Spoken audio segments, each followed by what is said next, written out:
Yo, what is up, guys? Joker here, bringing you another video. The first video on the Settlers of Kalguur, the 3.25 Path of Exile League, right? So, one thing I want to bring up is make sure if you ever record anything that your microphone is actually unmuted because I just spent like 20 minutes recording this and then I looked over and I noticed that my microphone was muted. So, that was cool. So, here we go. Take two. So, so the Settlers of a Kalgur League is a lot like a pseudo real-time strategy game slash mobile game.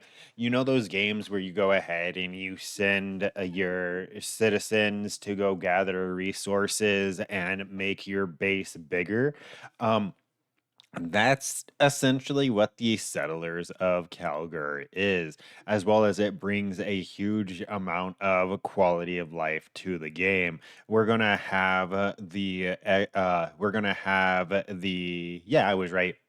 The expedition people trying to set up a town with a trade route between their homeland of Kalgur and Rayclast.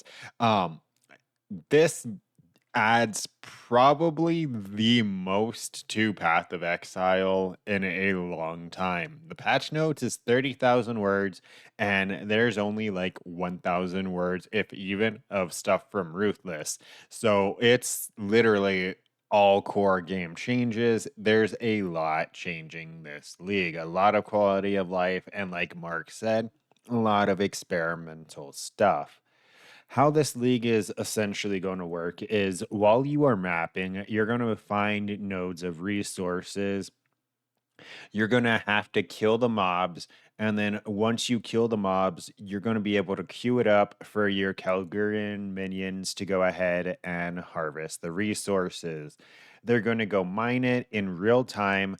So there is going to be a timer associated with this.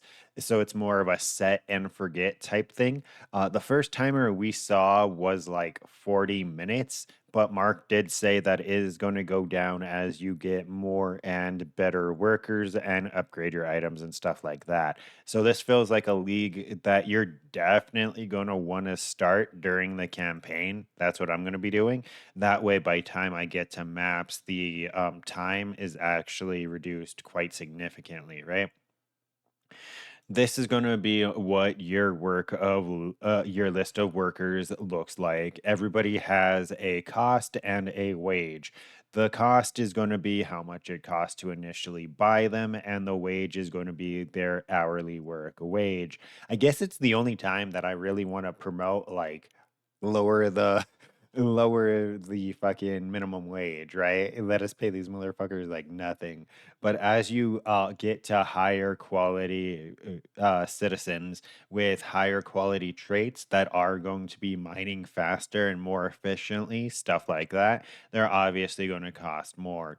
As you can see here, gold is in the game now. It's one of the experimental things from PoE 2, but it's not tradable, it seems, and you get it from monsters regularly. So you should have an abundance of this just from playing the game. And here's an example of what I meant of like a city builder, a town sim mobile game like RTS, where you upgrade your bases and it gives you. I can't think. I want to say it is an RTS, right? Where you upgrade your facilities like that. I can't think of the other type of game besides calling it a mobile game. But this league seems like it's going to be incredibly rewarding because we get automated map runners. These are map devices made by Isla. You're able to put in maps in there. Well, obviously, and they'll go ahead and they'll queue up and run those maps for you. For what they get from those maps, that hasn't been showed. So I can't be really disclosing that because I don't know. It could be shit. It could just burn maps, right? But for people like me who usually have about 1,000 extra maps, it's going to be a huge quality of life regardless. And then we have the shipping system. you're going to have the ability to send ships to trade with Kalguur and other regions, and they're going to request certain materials. So as you can see right here, the materials that you find, these places are going to be asking for them. You send them what they want, and they send you back a bunch of goodies. Really, really cool. Some of these have looked insanely juicy. Um, Ports in RS3, if you know or have any reference of what that is, this is essentially the port system with RS3. If you have any reference, that's like what it is. This is the automated mapping system that I was mentioning, where you can queue up a bunch of maps, but as you can see, I don't see a loot window unless it's inside here. So unless you're queuing these up just for the resources exclusively, I'm unsure what exactly you're going to be getting from this. Does it say? It doesn't. Yeah. It just says she'll build maps for you to run at endgame. So it literally doesn't really tell you the rewards. Hang on, I got to restart my splashing in dead man mode. Can't fall behind. Okay, so we got him up and running again with more splashes. So let's continue. So you are also going to have Danning unlock runesmithing for you. What runesmithing does is it's essentially incredibly powerful enchantments, right? The think like the harvest enchantments, but like 1,000 times better, where as opposed to giving you a little bit of attack speed or whatever, changing your quality for that. This gives you a fire Mjolnir, or it gives you 41%. This goes to 50% of physical damage as extra damage of each element. So if you have a really juicy weapon, that's going to be quite a lot of damage because it's not conversion, it's extra. So that, but it's stated that it's only on two-handed maces, so that kind of sucks. But um, essentially, they also showcased replica headhunter, right? Its effect can be put on a belt. So we don't know how rare these runes are going to be, but if they are fairly common, hopefully at least some of them, then I'm not going to spoil that one yet. Then these are going to be incredibly powerful effects. You're going to be wanting to throw on all of your items. It adds an extra tier to min maxing, so that's going to be pretty insane. Up next, we have the most important thing of the league. And please, please, please, if you don't like anything else about the league, do not say anything negative about this part. I beg of you, just because of the fact that this is, in my opinion, something that the vast majority of the player base has wanted for a very long time. Um, and Mark said essentially it's based on the response, right? So if if there's too many people that complain about this, then we're not going to be able to keep it. And I really want to keep it because it helps trade with bots less, right? And that's going to be the currency exchange that they're bringing into Path of Exile with the settlers of Kalguur. How this is going to work is any stackable item is going to be tradable. So essentially, the currencies, right? Currency, essence, delve shit, scarabs, div cards, deli stuff, breach, legion, fragments, oil, everything that you would have to use TFT for, essentially, right? A lot of these things you would use TFT for to buy.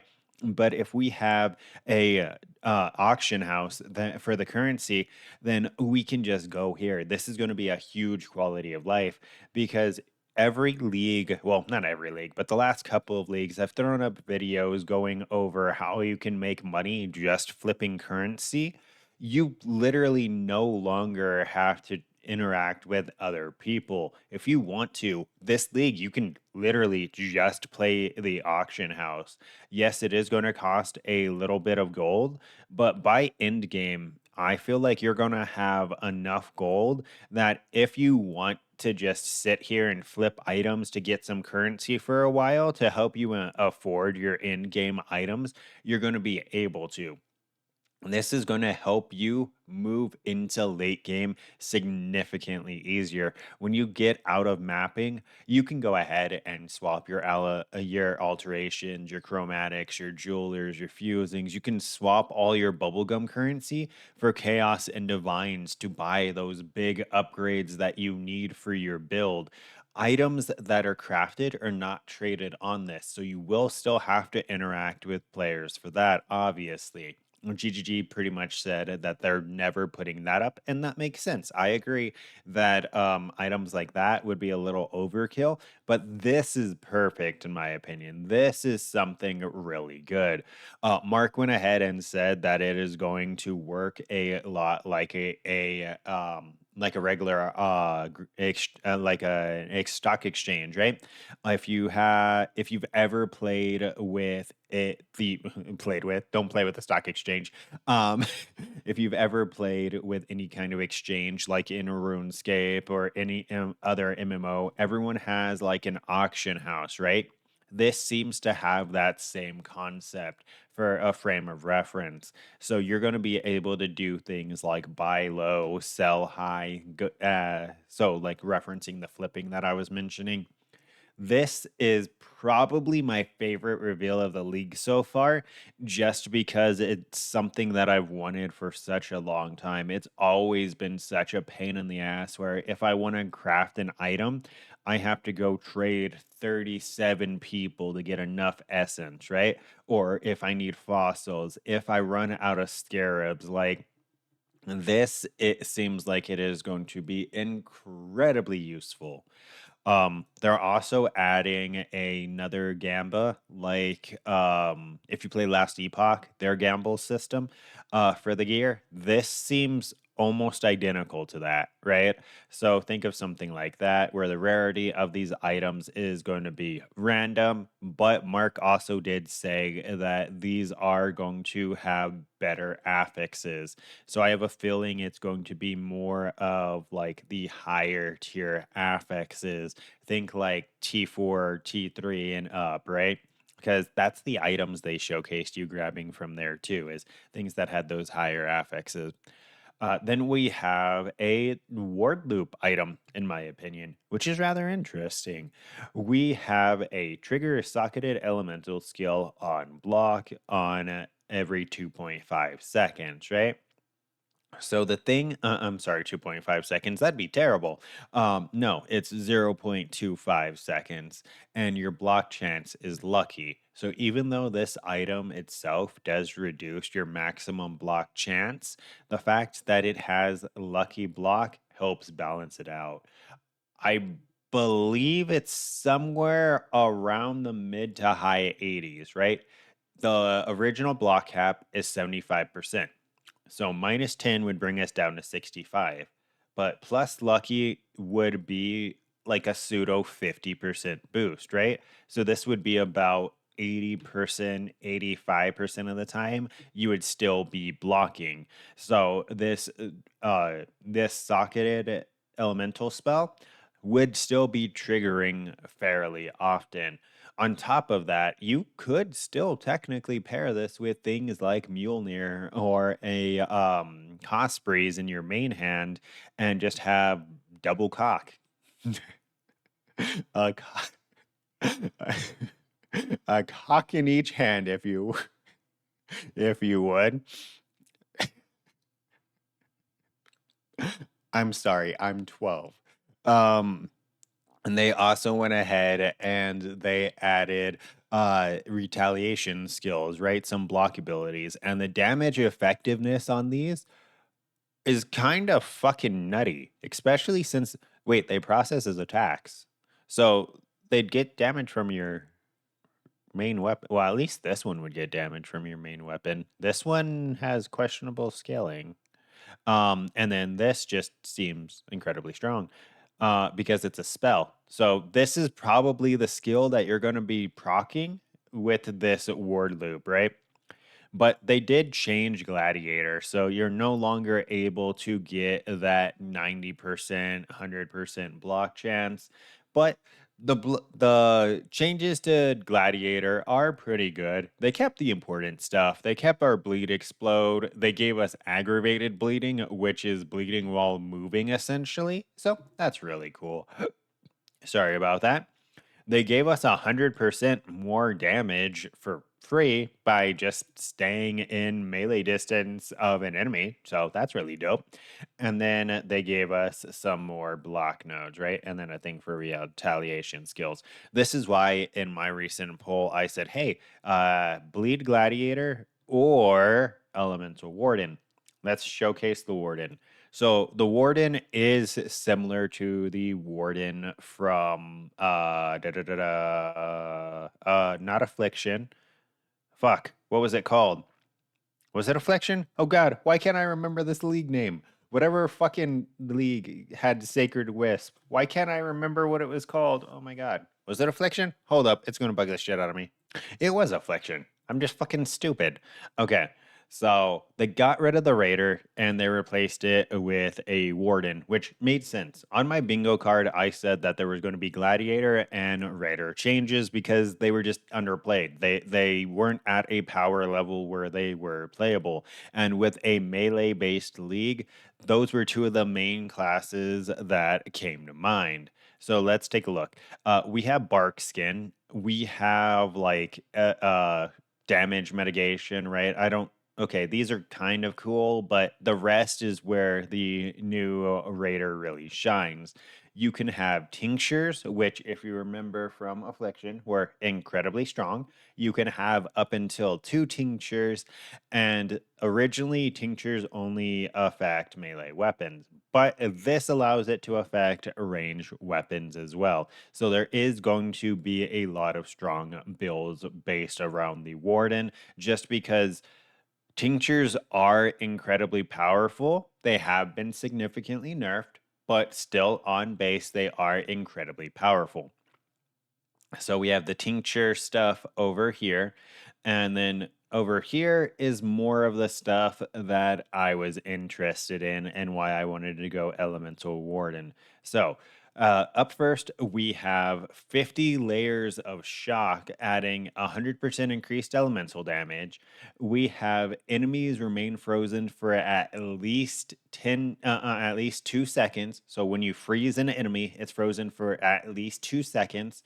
While it's frozen, you're applying Hoarfrost, which pretty much guarantees you're freezing it for at least 2 seconds. And then we have Ignite swapping over to Scorch, giving -60 to a base res. This is going to be on top of things like your I'm just going to say flammability, your curses. There we go. That's the word I was looking for. So you're going to be able to lower enemy elemental resistances quite low with this, right? Because this is going to be 60 on its own at high level. And then you're still going to have your curses. And then if you have anything that penetrates the remaining elemental resistance, which on an attack based elemental build, you usually do, this is going to be a lot of damage. This seems like it's going to be insanely fun, right? And these little nodes go ahead and give you the related effect, right? So it's duration of ailments, freeze chance, ignite chance. Oh my god, why am I slurring so bad? And then duration of ailments. So seems like it's going to be really fun. And then we have this fucking node right here. Avatar of the Wild grants level 20 Unbound Avatar. Gain 1 Unbound Fury when you inflict an elemental ailment on an enemy, no more than once every 0.2 seconds for each type of ailment. So think of something like a Trinity build, right? Where you're inflicting shock, chill, ignite. This is going to be inflicting essentially shock, chill, and freeze. If you sap, that's going to give you another stack. If you base ignite somehow, then you're going to have another stack there, right? So your hits always freeze, shock, and ignite while unbound. And the most important thing, 80% more damage while unbound. So this seems like it's going to be really, really strong. You're going to hit a power spike, right? Because once you hit 100 stacks, which on a build where you're using elemental attacks should be at least once a minute, right? Because you're usually going to be afflicting at least two of these ailments. With a Trinity build, you're afflicting at least three. So it would be 3 stacks every 0.2 seconds. So maybe like a minute to go ahead and get this bonus. And then it lasts for 10 seconds. It does okay, it does say you can't gain Unbound Fury while you're unbound, so you can't like infinitely sustain it, but it is going to be a huge power boost once you do hit that window. GGG seemed to want to go really hard with the free more extra damage for us, so that's really cool. As this said, there's a massive balance overhaul. They changed a lot. Um, I'm going to make a TLDR video of this, but like I said, it's 30,000 lines. There's not really much I can really TLDR. Um, but a couple of things are going to be the quality changes, where quality is now multiplicative, but now it only goes to 20%. They got rid of Magic Find. And what else is something else that came to mind? Those are like two of the big main things that I can think of. Oh, and they revamped like every weapon with attack speed and crit chance, right? Majority of the weapons only changed the crit chance, but I think some of them did get an attack speed buff as well. So physical wanding is now much more of a thing than it was previously. And then we got in-game content. We got a lot of in-game content. We got new scarabs, we got new chisels, and King of the Mist came back, right? And then we got a blight buff. So Trevik's going to be happy about that. And that was it. I wanted to keep this video relatively short, but there was just so much. I'm going to make another video going over the patch notes, and then I'm going to make another video going over probably my starter build, and then my video where I go over like the tools and resources that you can use to have a successful league start. But yeah, don't forget to like, comment, and subscribe to stay up to date with this and future content. And until next time, take care.